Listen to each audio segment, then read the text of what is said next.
welcome to CEC Gurukul live lecture. In fact, today we are going to discuss multiculturalism in political theory, and this is one theme which has acquired a lot of importance over the years, largely on account of its interrogation of liberal discourse or liberal political theory in a big way. In fact, multiculturalism, one can say that as an important discourse in political theory emerged in 1970s. But that does not mean that multiculturalism as a fact of life or as a reality in society is quite new. In fact, though multicultural societies have existed for long. For example, we have had Ottoman Empire in late 16th and 17th century, with a lot of multicultural features in societies, the USA from the 19th century. There are such similar instances from different continents and different parts of the world, including India, which is considered to be very plural and multicultural in nature, because diversity, unity in diversity is basically the word which is used to characterize Indian situation. But nonetheless, what is important to remember that multiculturalism as a concept or as a category in political theory is of recent origin. In fact, it is not that old. Even in modern time, we can say that multiculturalism was not understood the way it is being understood today. In fact, in this context, I would like to mention here that normally people get confused between pluralism and multiculturalism. There are many instances of pluralism and plural societies. I just now mentioned about India. But one thing is to be remembered that the plural societies are not always multicultural. In fact, because multiculturalism stands for equal treatment of all culture. So, equality is basically a hallmark of this entire multicultural framework, along with the democratic discourse. Basically, equality in democratic sense is the hallmark of multiculturalism, but plural societies essentially imply coexistence of multiple identities, multiple culture, multiple faiths, and that coexistence, of course, not necessarily always on equal terms, and also not in a democratic manner they are organized. One can say sometimes this coexistence is also hierarchical. So, there is a difference between pluralism and multiculturalism in this sense. In fact, multiculturalism does not simply mean coexistence of many cultures, as I have just now mentioned, which is perhaps the characteristic of pluralism, but in fact it essentially implies equality among various identities, various groups, various communities in society. In fact, so far multiculturalism is concerned, of course, as I mentioned that in theory, in political theory it started showing its sign of arrival in 70s, and particularly in 80s and 90s are known for basically a very powerful interrogation of liberal political theory by multiculturalism and multicultural discourse. But one can say that this multicultural aspect, so far as the public policy is concerned, was first used in 1965 in Canada, particularly to describe the distinctive approach to tackle the issue of cultural diversity, which was there in the Canadian society. In fact, 1971, one can say that multiculturalism within a bilingual framework was formally accepted as a public policy in Canada, as it is well known that Canada is mostly the English speaking society, except Quebec, which is a French speaking society, and therefore this French English issues have been very dominant and important in political discourse in Canada. So, therefore, essentially this bilingual framework, multiculturalism within the bilingual framework was accepted as a public policy in Canada in 1971. In fact, leading to, one can say that this was further taken to the level of enactment, and the Multicultural Act in 1988 was introduced. Now, Australia was also close, on the hills so far as this initiation of multicultural policy is concerned. Australia also declared officially itself to be a multicultural society and committed to the multicultural policies in 1970s.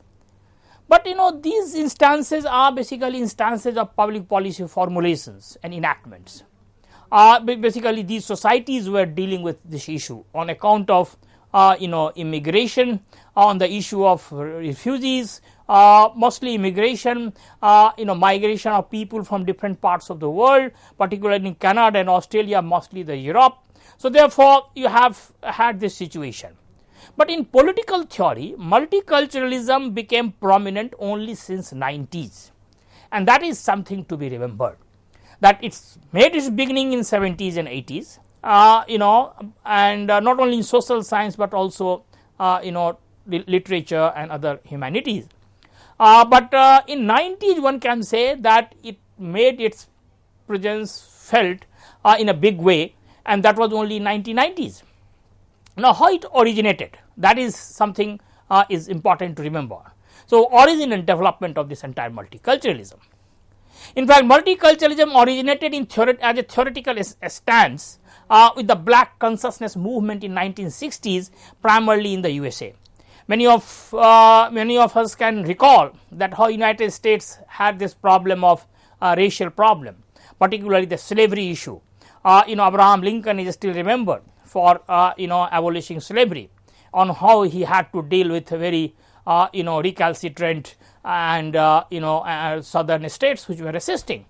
Then in fact, but the end of slavery didn't mark the end of racism that way. There was a lot of discrimination between the blacks and the whites.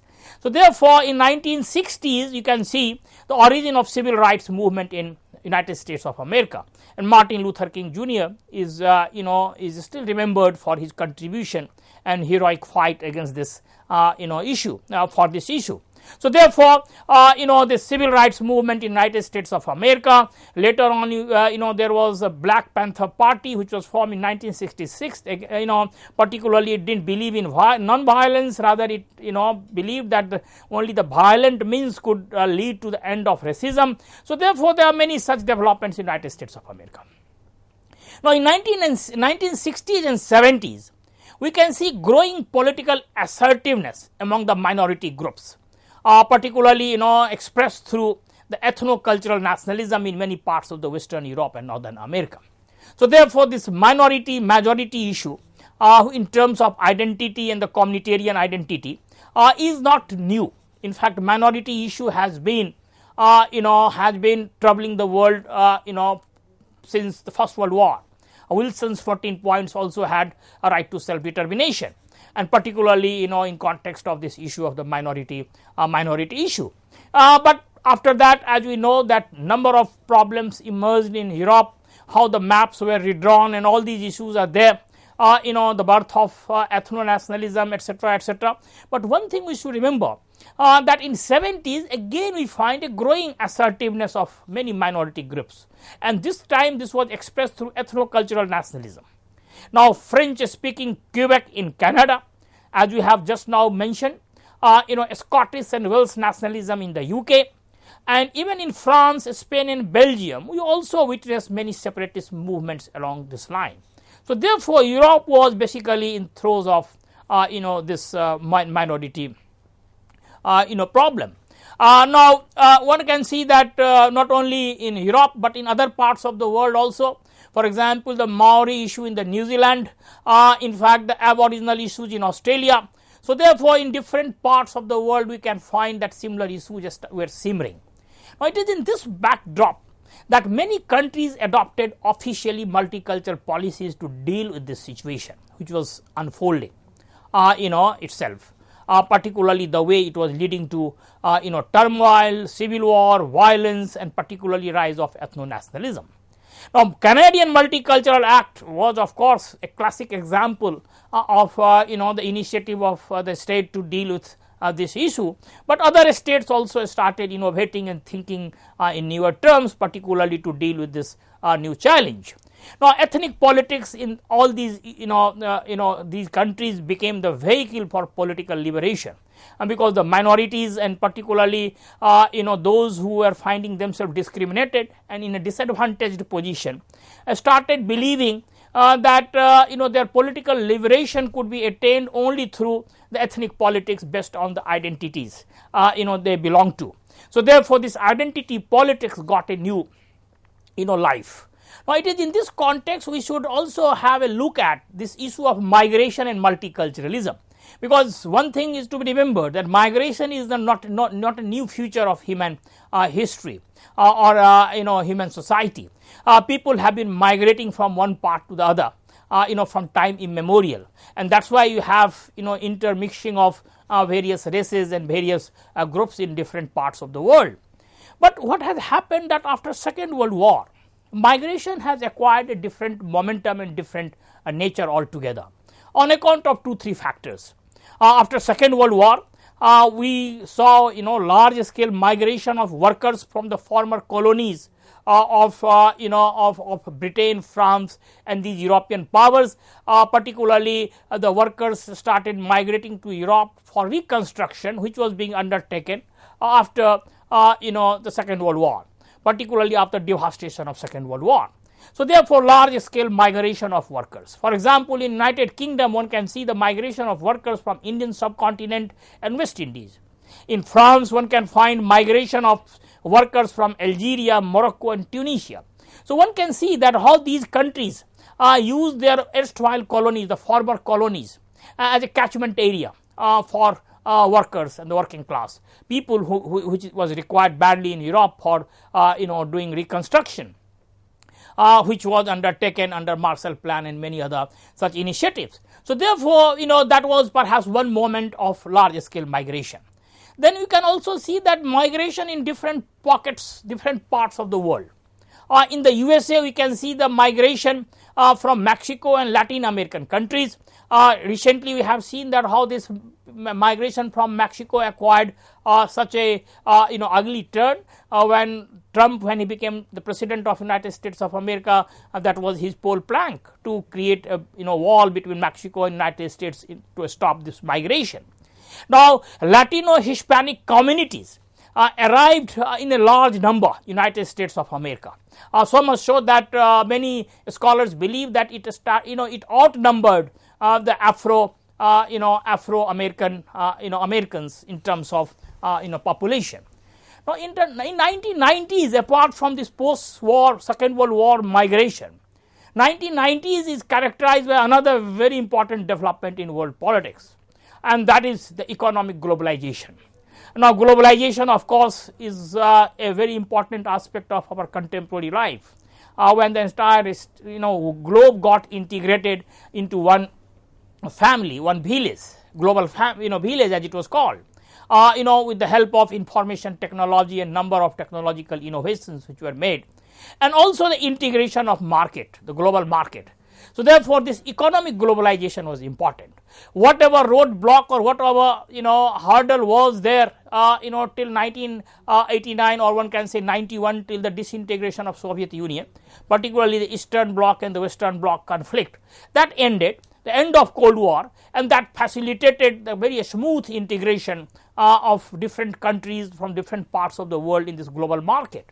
So this was the economic globalization. Now, what happened that refugees and ethnic problems in the post-Cold War period, became a very, became quite turbulent, and this turmoil in the Eastern Europe was the most important aspect of world politics at that time. Large number of refugees started migrating from Eastern Europe in search of livelihood to Europe, particularly the Western Europe, which basically caused a lot of problems in the job market. Basically in these countries, but apart from job, it also created problem for social harmony, peace, and and tolerance. So therefore, what happens that this migration and the refugee problems, particularly Eastern Europe, and the ethnic turmoil which emerged aftermath of disintegration of Soviet Union and Eastern Bloc. In fact, as you have seen the disintegration of Yugoslavia, how the entire ethnic conflict, the Bosnia, Herzegovina and many other parts of erstwhile Yugoslavia, this ethnic conflict erupted. So therefore, you can see that 90s was characterized by number one, the economic globalization, and number two, this post-Cold War turmoil, particularly in Eastern Europe. By 2000, what we find that many countries started responding to this new challenge by having multicultural policy instead of monocultural one, which was basically there earlier. So, basically in response to these new challenges which were emerging, and it was emerging not only in Europe, it was emerging in different parts of the world. In fact, of course, some countries like India had a quite multicultural constitution from the very beginning, and that was perhaps the act of the imagination of the makers of India's constitution. But there are other countries which faced this problem for the first time, started responding by going for the multicultural policy instead of the multicultural one, monocultural one. So, in backdrop of these issues, we can see that many issues emerged in political theory in terms of debates.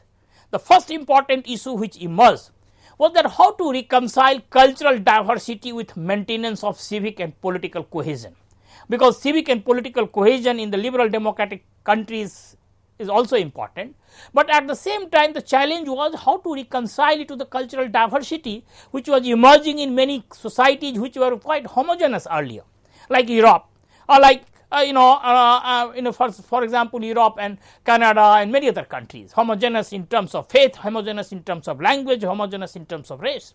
So, therefore, how to reconcile this cultural diversity with the maintenance of civic and political cohesion.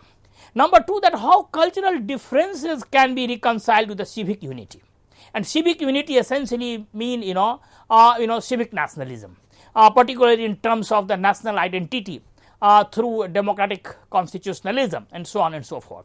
So, therefore, the key theme in this debate became diversity in unity, that diversity is to be celebrated, how to celebrate diversity instead of simply ignoring it, but at the same time retaining the kind of unity which is required for democratic liberal state.